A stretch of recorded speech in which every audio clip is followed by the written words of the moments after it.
Hello, everyone. This is Bishop Rob Wright, and this is For People. We are delighted today to have as a special guest Bishop Justin Welby, the former Archbishop of Canterbury. Bishop Justin, welcome. Thank you, Bishop. It's wonderful to be with you, Bishop Rob. We're just so glad that you are here, and your wife is here with you. You're on a bit of a Exactly. tour of the U.S. Thank you for making time. What a great gift it is to us to just sit with you a little while and to pick your brains about what it means to be a follower of Jesus. You've had an extraordinary, unique, sort of panoramic view of Christendom, having traveled to so many quarters of the world and to see how so many Christians are living and bearing witness. And so let's start there as you are reflecting now on your years as Archbishop of Canterbury. I wonder, is there a story or a biblical image or something that comes to mind that begins to get its arms around what you've seen over the last series of years? I think, surprisingly and hopefully encouragingly, it comes back to Jesus. Yes. And it comes back to John's Gospel, chapter 14, first few verses, and in which Jesus says, in answer to Philip saying, "Where are you going? We don't know the way." And he says, "I am the way, the truth, and the life." Yes. And in a really brilliant, I think, seminal commentary on John's Gospel written by Professor David Ford, which came out in about 21-22, one of the great themes of that is that we follow a person, not a set of rules or dogmas or doctrinal statements, important as they are. Yes. We follow a person. And I think in traveling around the world, whatever you saw, wherever one saw either remarkable churches, I can think of churches under persecution, Anglican churches under persecution, acting with a supreme courage. I can think of Anglican churches in civil war, in the midst of civil war. Anglican churches in places of enormous prosperity. And wherever it was, these words never change. There's never a point where Jesus says, well, actually, in this situation, that's the way. Yes, right. It's always, I am the way, the truth, and the life. And I think that is why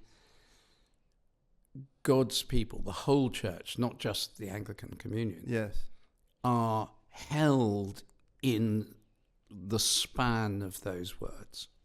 That's quite a claim to make, given that the Anglican Communion itself is now, some say 86 million, some say 96 million, whatever it is, globally, in lots of different cultures, lots of wonderful languages. And of course, there are many more Christians than that the globe over.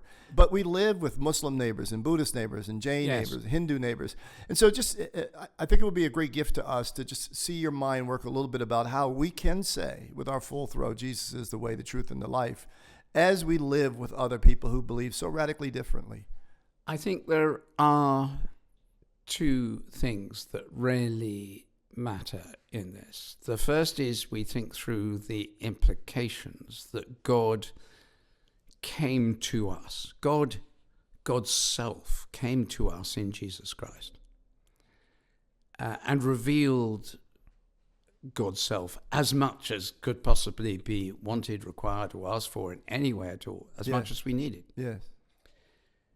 And sends the Holy Spirit to continue that process of living in Christ. And when you start thinking through the implications of incarnation, that God became human, put on human flesh, not as a disguise, but in reality with everything.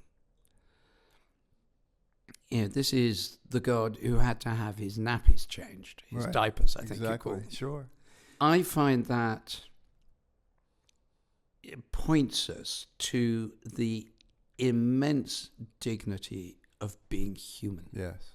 And we've been talking today and over the couple of days we've been here, when we had a meal together, we've been talking about, you and I, about various people. We talked about Trevor Huddleston, talked about Desmond Tutu and Dr. King. And you reminded me of the force of Dr. King's letter from Birmingham jail. And I was just glancing back at that because it had such an impact on me when I first saw it, and I go back to it. Why was he so driven as his local, the local people, church leaders in Birmingham at the time, said to interfere? Right. Why was Tutu interfering? Why was Trevor Huddleston interfering? Why did Jesus interfere? Because God became human. Yeah. And when we see that, it changes how we must live. And that basic truth of the dignity of the human being that comes from the Incarnation is what must drive the church in every single way and place. And the second thing is God became human in a specific place at a specific time. And wandered around Galilee and Israel and, dealt with all that was going on, the Roman occupation, all the rest of it. Yes. And when you look at that, you realize that every expression of Christian faith is expressed in a context. And God accepted that. Yes. And expected us not to live as Jesus lived in the first century, but to live as we do live in the 21st century, and yet to be the presence of God as God's people. Yeah, I hear you saying something about solidarity, right? There's something about, for the people who can say Jesus is the way, truth, and life, there's something about that puts us in solidarity with all people. Howard Thurman, Dr. King's great teacher and a great American mystic, talks about this. His Christianity, he believes, puts him beside all people, not over and against anyone. And I think that's what we're trying to say. And I think that's actually the best expression of Jesus, who was a local phenomenon, who walked beside people who did not believe as he believed. He actually, as you know, he ran afoul with the people who actually read the same books that he read, so to speak, and worshiped in the same style that he worshiped. And yet his solidarity with all human beings put him in conversation with and close proximity to people who were anathema and who were beyond the pale for good religious people. I think I entirely agree, and that when we talk to our Muslim neighbor, our Hindu neighbor, our Buddhist neighbor, whoever it is, Jewish neighbor, whoever it happens to be, that is absolutely essential. We are in solidarity with their need for hope and life and dignity and value, and often their physical needs, right, and their, as well as their psychological and spiritual needs. And I think the other thing that has really struck me in the last 2 or 3 years, and goodness knows, I must be as thick as two short planks, as we say in England, that not to have really, I mean, I knew it, but it just hadn't somehow landed. Of course, God in the Incarnation becoming human is in solidarity, as it says in the first chapter of Colossians, with the whole of creation. Yeah. We read that at the King's coronation. And Colossians 1:15-23, read by a Hindu Prime Minister. Yes. And there it is. And there it is that, you know, the whole of creation is redeemed in Jesus Christ. Yes. You know, you brought this up, the King's coronation, and I'm aware, and you'll have to tell me if this is unique for people serving as Archbishop, but you were there at the officiating at the wedding of Prince Harry and Meghan Markle, at the funeral services for Queen Elizabeth, and then for the coronation of King Charles. Is that right? Yes, that is right. So is that unique, and what was that like? Because there you're occupying this space of spiritual leadership, and at the same time you're you're sort of lifting, I think, and I think making more buoyant the whole of life. Well, each of those events was extraordinary. It's not unique, I suspect. I mean, I think it's what it goes with the job. It goes with the job, sure. As it were. Always has done. But I think what was extraordinary, what was extraordinary at the wedding of Prince Harry and Meghan Markle was the sermon from the Episcopal Church presiding bishop at the time, Michael. And it was... It blew people away. Yes. There was a friend of mine who was watching the wedding in a pub in Glasgow, a bar in Glasgow. Sure. And the place was packed, and they were all chattering away and looking at the screens from time to time. And then Michael began to preach, and my friend said it went entirely silent. And this guy turned to him at the end of the sermon and said, "Now, if that's what God's about, I think I need to know about that." Yeah. And so it was an extraordinary moment. The funeral,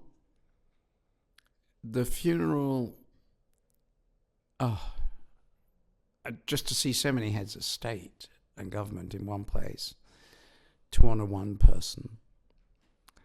And one person whose life was given in Christian service. Yes. And the coronation, again, that sense of laying an immense weight on someone. I think that's what happens at in a different way, obviously, at the inauguration of a new United States president. Yes. That every time they stand up there at the Capitol and take the oath, there is a weight. I mean, this is something quite extraordinary. Yes. We symbolize it more clearly with a very heavy crown. But it's the same thing. It's you are responsible for this people. And certainly the coronation had that great sense of, the different things that he gets given, some of which are slightly baffling. Why is he given 2 gloves? Yes. Why is he given armlets and all the rest of it? But the sword of justice, the crown, the orb with the cross on top, yes. The Bible. Oh, that says everything there is about what it is to be in human society and what we call on our leaders to do. To do and to be, indeed. And so, as an archbishop, as the Archbishop of Canterbury, you were also a member of the Upper House. Is that right? Yes. The House of Lords. Yes. Yes. Is that right? And so there you are, sort of occupying. You're right there in the middle of it all, right? Yeah. And so what was that like? Because we've been thinking a lot here in America, especially. I think lots of places have been. But what does it mean to have faith now in what people call the political sphere? What does witness mean? And so there you were in a room full of, let's say, politicians trying to hold forth, I think. And so what was that like? Terrifying. Yeah, right. Think about the House of Lords. It's an appointed Yes. upper chamber. And you get in there through all kinds of ways, apart from being Archbishop or one of the 26 bishops who are there. Has no upper limit, has no size, test or anything like that. And so one of the things a member of the House said to me when I first went in, just remember, every time you speak, whatever subject you speak on, there is a world expert listening to you. I mean, there's Nobel Prize winners in science and medicine. And that is pretty scary. Yeah. So you the heads of the former heads of the armed services, security services, it's a scary place. I never took it for granted. Every time I went in there, I felt what a privilege it was to be there. That's one thing. The second thing about it is that it is a very effective house. Okay. It has no veto powers. apart from the power to veto any government move to extend its term before another election. So if a government says, well, we're due to have an election, in 3 months' time, but the polls are pretty negative, so we're going to pass a bill saying we can go on for another 3 years, the House of Lords can veto that completely. Oh, wow. Okay. So it's the only power. It used to be much more powerful, but yes, that's rightly changed. But what it does have is amending and reviewing power. So you spend a lot of time literally going through potential Acts of Parliament bills, as they're called, line by line, word by word. And so you're sitting till 2 a.m. Doing that. And in that, you have to be a Christian presence. Okay. In other words, I think one of the great demands on the bishops is that when they speak not from self-preservation for the church as an institution, but from a sense of what a good and holy society looks like. Yes. And sometimes we succeed. Historically, we've not always succeeded. Every single bishop voted against the abolition of slavery. And the Great Reform Bill of 1832, every single bishop, which reformed our electoral system enormously and started the move towards a democratic system, every single bishop voted against it. There's a wonderful story of the Archbishop of Canterbury in his carriage going somewhere very shortly after that, and the church was incredibly unpopular for having voted down the Reform Bill. And someone threw a dead cat through the window of the carriage, which landed on the Archbishop's chaplain, who said, "Your Grace, someone's just thrown a dead cat at me." And to which the Archbishop calmly replied, "Just be grateful it wasn't alive." Yeah, right. Exactly. You're talking about occupying this space as a Christian, even in this sort of political space. Yes, and so there's a perception by some that to give voice to anything that may be controversial and be deemed political is just a bridge too far. Your wife mentioned in our conversation about this, sort of gave us the image of being told to go back to your box, yes, and stay in your religiosity, and so people are worried about religious leaders being too political, and I'm worried about religious leaders being apolitical. Yes. And I wish we were worried more about an apolitical presentation of Jesus, which does not seem to emerge from the scriptures as I read them. Jesus was not partisan. He was, in fact, political. And an apolitical Jesus, I think, is of no good use, especially to people on the margins who are oppressed. So what are your thoughts about that? Well, I agree that an apolitical Jesus is not a savior. Yeah, there you are. I mean, the Incarnation is the most profoundly political act, because it has changed every bit of policy, of the polis, as Aristotle called the gathering of the people.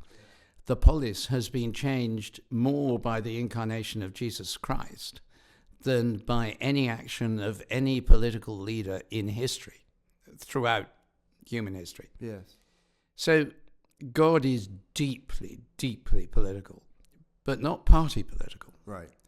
I always assumed that, that Christians, you'd have Christians of the left, Christians of the right. I might disagree with them, but they were my sisters and brothers in Christ. That's the first point.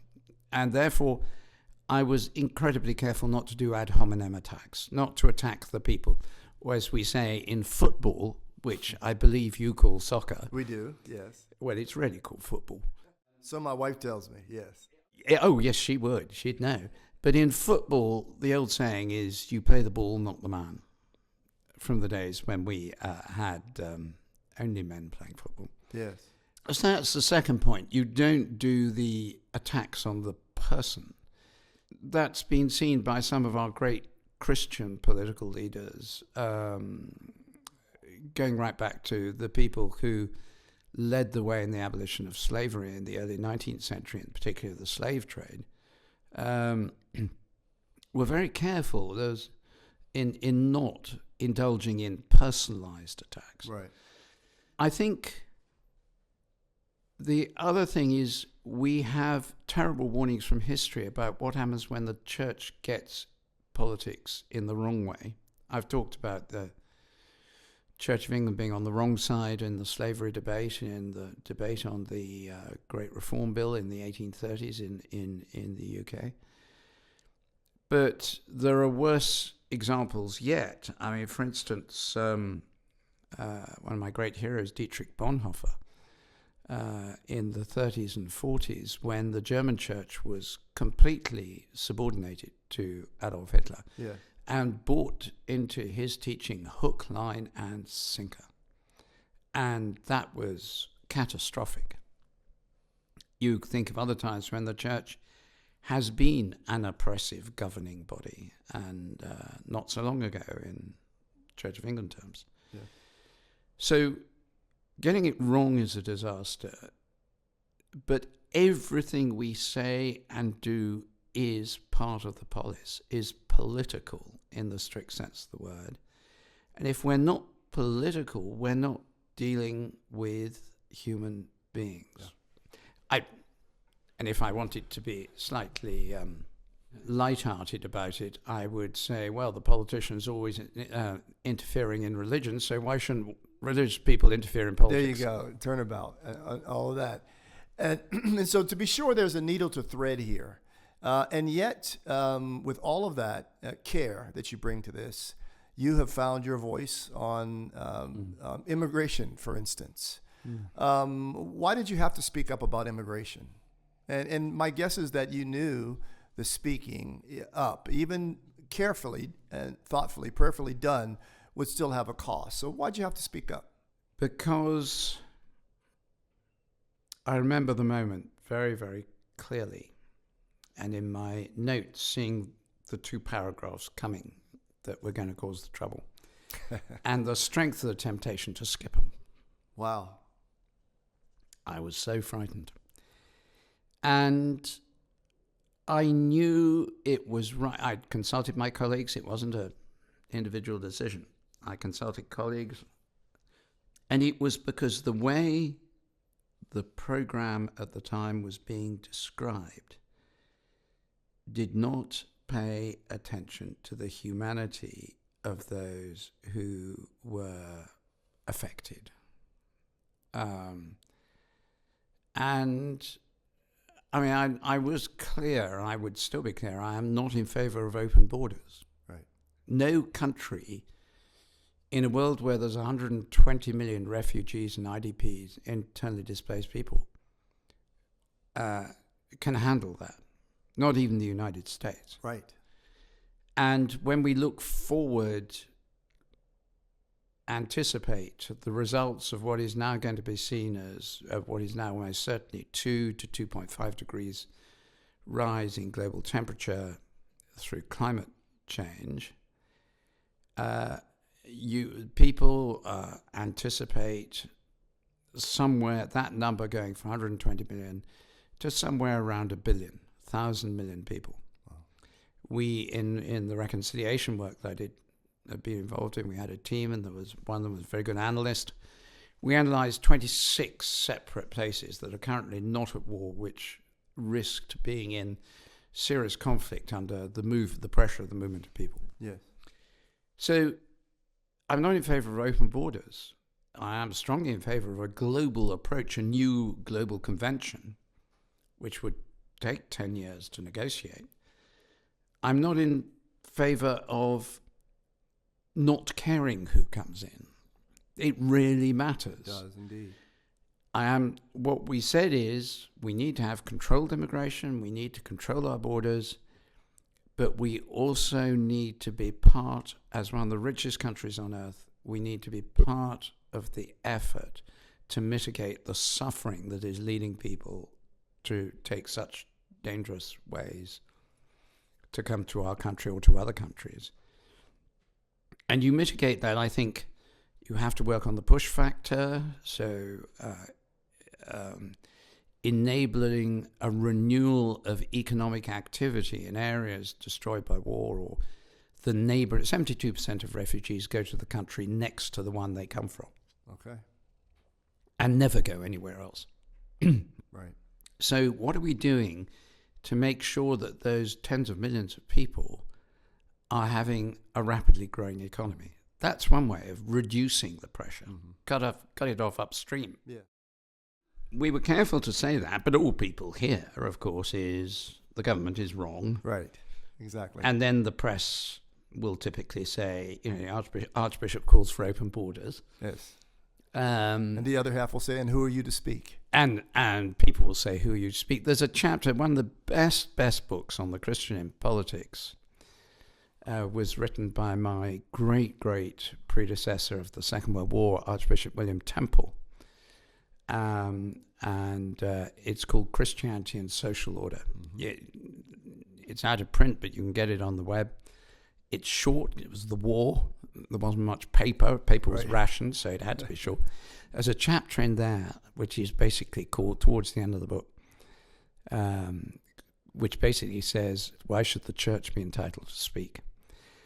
Isn't that extraordinary? It is. Right back then, it was just as controversial as it is now. Sure. It always has been. Right. The Bishop of Chichester at the time, George Bell, one of our greatest 20th century bishops, in 1939 wrote an essay entitled The Church in a Time of War. And the question was, what does the church do in a time of war? He says it must be even more the church, even more the presence of Jesus. I'm so glad you said this. There's a couple things. That was really rich. There's a couple things to say there. I think what I hear you say is the church has an obligation to minister the conjunction, A-N-D, and that is Yes.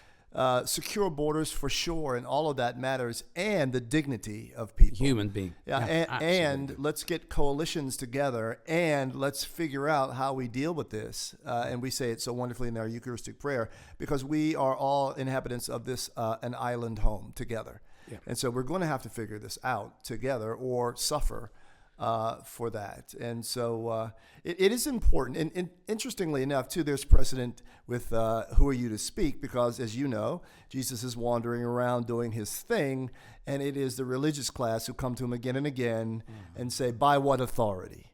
By what authority? You've overstepped your boundaries. By what authority? So we know this is just, seemingly, this is just part of the work. I'm hearing you say this, and it all sounds so very reasonable, and I happen to agree with you.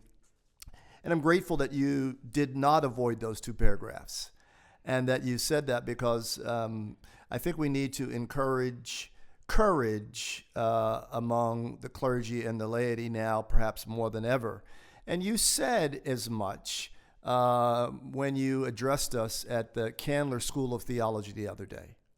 And I was very taken by what you said. You said, and I'm paraphrasing here, I believe you said that to be baptized and to be followers of Jesus makes us revolutionaries. Yes. And so how are we revolutionaries? Just say a bit about that, because I think there's something there, particularly for young people who are wondering, is the church worth its salt at all anymore? Does it have anything to say? Is it grandmother's place of sentimentality? Does it have any heft, any gravity for us now? My experience of working with young people over 12 years, and astonishingly, and by the grace of God alone, we're seeing an increase in the number of young people coming to Church of England churches at the moment, particularly young men, is that when we tell them what Jesus can do for them, yeah, sure, this historic figure, Yes.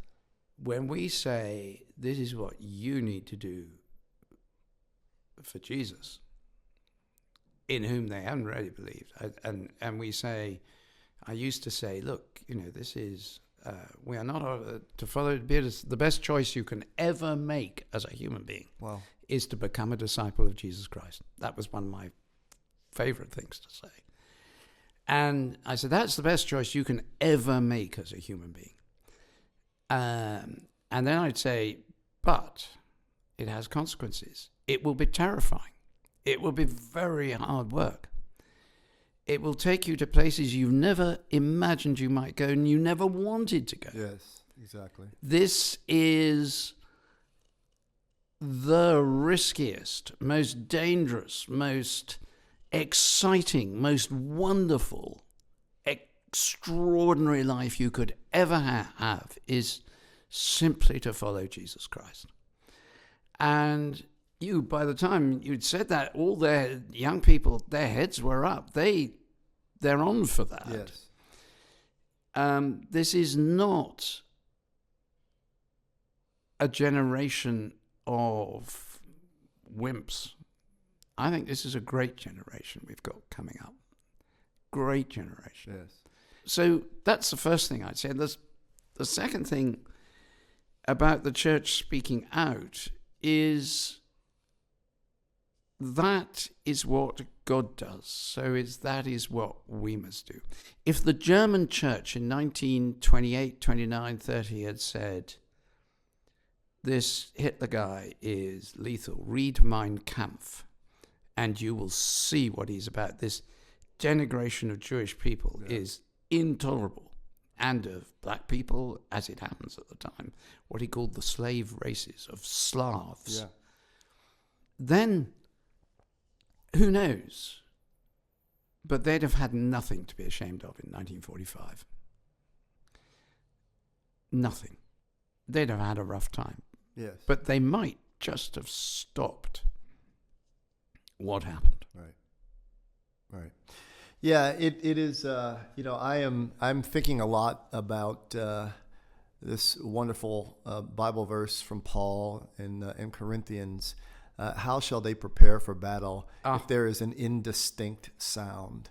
Oh, yeah. And it's not supposed to be bombast or bluster or any of those sorts of things, not even particularly aggressive. It is a clear proclamation. And exactly. What you said just a minute ago about being able to look at young people in the face and say this with all the truth in you, that the best life would be to live for Jesus. And so that's the encouragement for all of us, is that we, lay and ordained, can say that of our own volition to people and be believed because it is true in our own lives. And yes, that's right. It is so moving. I was reading something a couple of days ago about Archbishop Van Thuan, who was a cardinal archbishop in Vietnamese origin. He was coadjutor archbishop of Saigon when it was taken by the communists in 1975, the end of the Vietnam War. And he was arrested. He spent 13 years in prison, 9 in solitary. I met him once. He wrote a book called Testimony of Hope in the year 2000. I really recommend it to anyone hearing this. It is the most beautiful. It's the addresses he gave to the Curia, the sort of bureaucracy of the Vatican, in Lent, 2000. It's hilariously funny in places. He talks about the faults of God, the 6 faults of God. Okay. With tongue in cheek. But he was someone who he talks about when he was arrested. He thought, who's going to care for the sheep in my flock? And then he was put on a boat to North Vietnam in conditions of indescribable suffering for him and everyone else in the boat, 1,500 people in the hold of this cargo vessel. And he had nothing except a number. And he said he heard the voice of God saying, now you have only me. And what inspires me so much about that, as I was talking about a couple of days ago, as you say, at the theology school, that's where we have to be. And he spent 9 years tortured, ill-treated, bringing people to Christ. He not only started a church somehow from solitary at the parades every morning, even to count the prisoners. Not only started a church without ever being able to preach a public sermon, he started a seminary and trained and ordained 2 priests. How did he do that? Resourceful, yeah. I mean, he celebrated the Eucharist, the Mass, every day with enough rice wine to hold in the palm of one hand and 1 grain of rice, which was his bread. He was hilarious. He talked to me about when he was out of prison, in house arrest in this village, and this man from the mountain tribes came out of the forest and saw him and said, "I'm looking for a Christian." And Van Tuan said, "Well, I'm a Christian." And he said, "We've been listening to a radio station from the Philippines up in the hills, and we all want to become Christians, 5,000 of us." Wow. So Van Tuan looked at me. I mean, we were in a group of 3 of us talking, and Van Tuan looked at me and he said, "So, what do you think of that? A Pentecostal radio station in the Philippines has made 5,000 more Catholic Christians." There you go. Exactly right. And I just said, "Well, that's God." That is God. You know, but there you saw someone who knew that nothing could, in the words of Romans, nothing could separate him from the love of Christ. Right.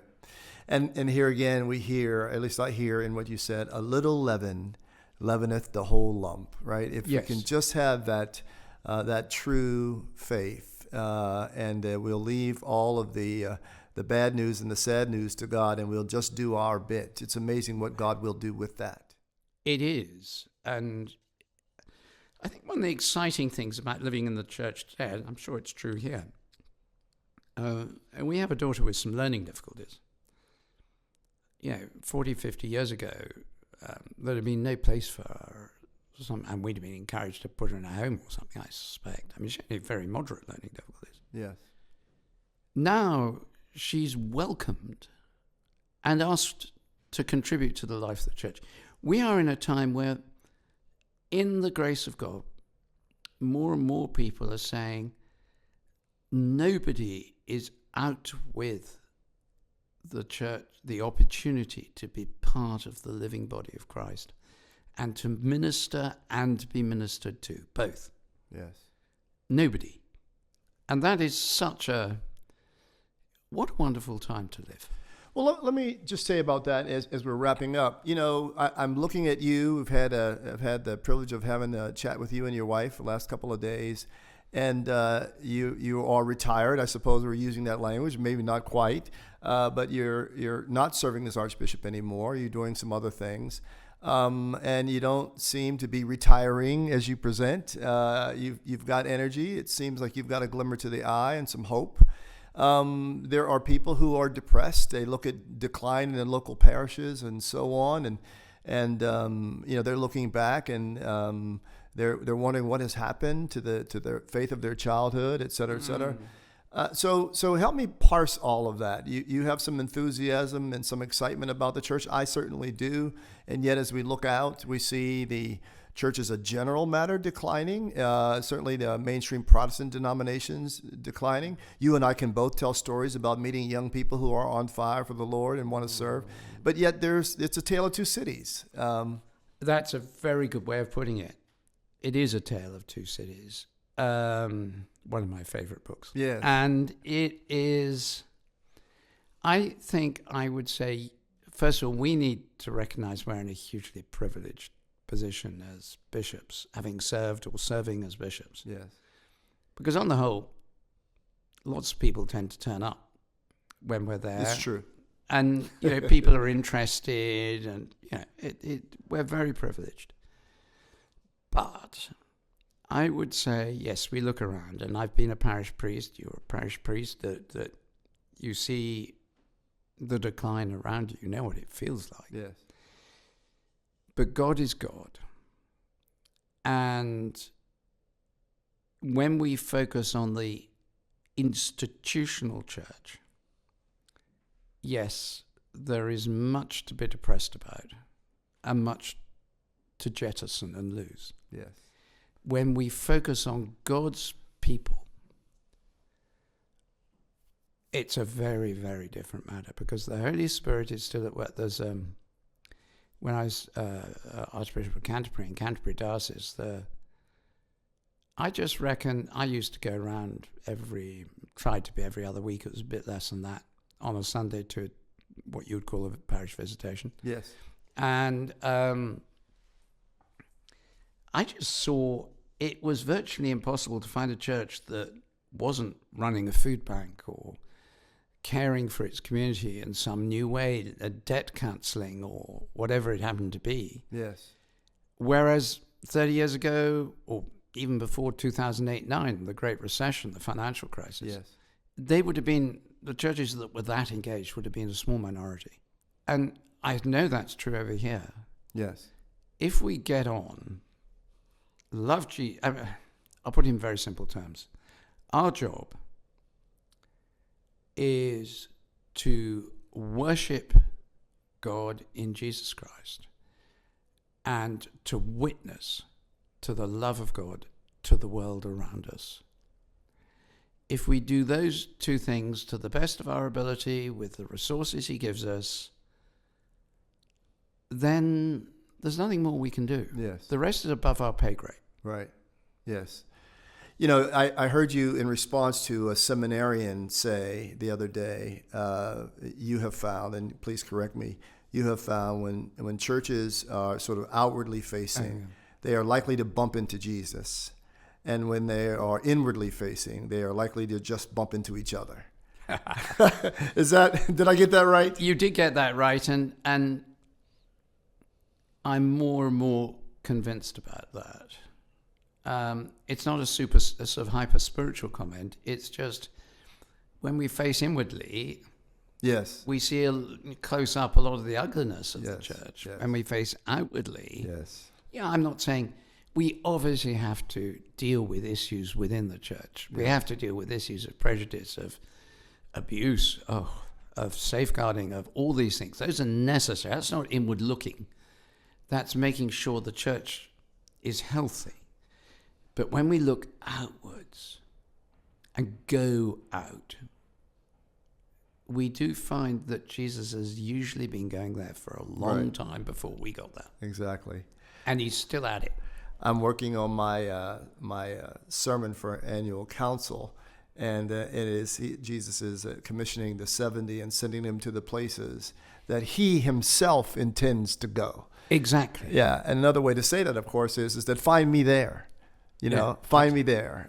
If you want to see me afresh, I'll be in these locations. He's putting a marker down. That's where the adventure is. And, I think that still is energizing, has an energizing effect on so many people. I think that's right. Another thing I say is just, the task is, as he says, the fields are white for harvest. Yes. Pray therefore to the Lord to send laborers into the harvest. We look out and it just seems utterly overwhelming. But one of my own little cliches, and I live off cliches, I'm afraid, is that just because you can't do everything, it doesn't mean you should do nothing at all. Exactly right. Exactly right. Well, so that brings us really to the last bit here. And so you've had a wonderful life. Yes. You've been an executive. You cashed that in and became a seminarian and became a vicar and on, a cathedral dean, a bishop, and then archbishop. And so what does one do now? I mean, you've been married to Caroline almost 46 years. You're a dad as well. So what does one do?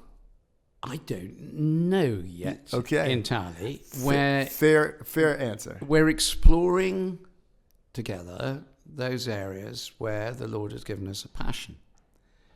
And for part of that passion, one of the things that really presses my buttons is the work of the transformation of destructive conflict into disagreeing well. Not agreeing, but disagreeing well. Disagreeing well. And which the short word for that is reconciliation. Yes. Not surrender to each other, but learning to disagree and love. I think, if God gives me strength and health and gives us both strength and health, and Caroline over the years has found the Lord leading her into ways she never imagined, to do with supporting particularly bishops' spouses in areas of frontline conflict and tension. If he gives us health and time, perhaps that'll be a way forward. Yes. I hope so.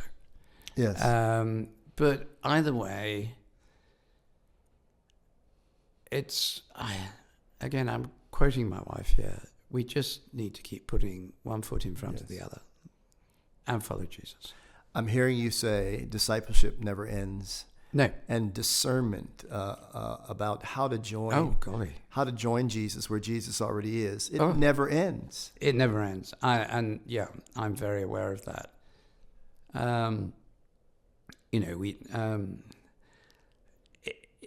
I think one of the things the Lord's been laying on my heart recently is it doesn't have to be dramatic. It doesn't have to be public. One can become quite addicted to that too easily. But it just has to go on walking with Jesus. Like Van Tuan, his public, respected ministry as an archbishop disappeared literally in 10 seconds as he was snatched off a pavement into a car. That didn't stop his ministry. It just meant nobody heard of him for 13 years. Yes. It's been a delight to be able to share faith with you and to talk about this amazing life of following Jesus. Certainly on behalf of the Diocese of Atlanta, all of our men, women, children, teenagers, and feisty seniors, we wish you and Caroline well as you continue to explore ways to serve. So thank you, Bishop Justin. Thank you very much, Bishop. It's been a huge pleasure, an enormous privilege to be invited to speak with you. Wishing you well. Thank you.